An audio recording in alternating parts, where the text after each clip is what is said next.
महाराज जी, मेरा ये प्रश्न है कि मेरा मोह और आसक्ति मेरी माता जी में बहुत अधिक है। लगता है उनके बिना मैं कैसे जी पाऊंगा। महाराज जी कृपा करके कोई उपाय बताएं कि ये उनके प्रति जो मोह आसक्ति और आसक्ति कीजिए, माँ को भगवान मान लीजिए।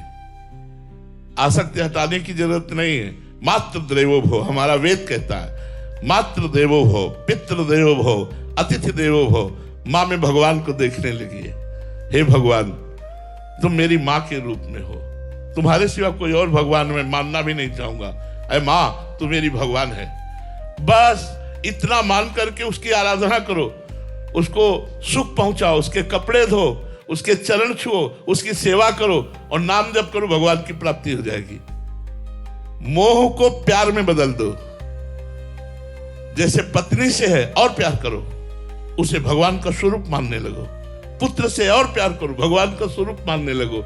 बस निषेध है भगवत ध्यान रहित आसक्ति, विधि है भगवत ध्यान सहित आसक्ति। अगर हम भगवत स्वरूप मानकर अपने पिता को, अपने माता को, अपनी पत्नी को, अपने पति को, अपने पुत्र को प्यार करें तो आज बहुत बढ़िया गृहस्थी धर्म का पालन करते हुए भगवान को प्राप्त हो जाए। महाराज जी, ऐसा प्रेम करने के बाद जब उनसे बिछड़न होगा तो क्या दुख नहीं होगा? क्योंकि हमने भगवान माना था। भगवान कभी बिछुड़ते नहीं हो मेरे हृदय में। जिस समय हम भगवत संबंध मानेंगे उस समय मोह नहीं रहेगा। मोह में बिछुड़ने में दुख होता है, प्रेम में नहीं।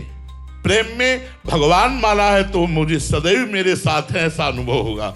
उसको कभी वियोग का अनुभव नहीं होगा। वो सदैव भगवान के सानिध्य का अनुभव करेगा।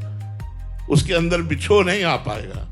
मोह में, राग में, आसक्ति में ऐसा होता है, लेकिन भगवत प्रेम में ऐसा नहीं, क्योंकि भगवान निरंतर हृदय में ही विराजमान है। महाराज जी, सतत ऐसा भाव बना रह सकता है? हाँ, अभ्यास करने पर। अब गंदा भोजन करोगे, गंदा संग करोगे, गंदा दृश्य देखोगे, गंदे आचरण करोगे तो ये सद्भाव कहां से आएगा?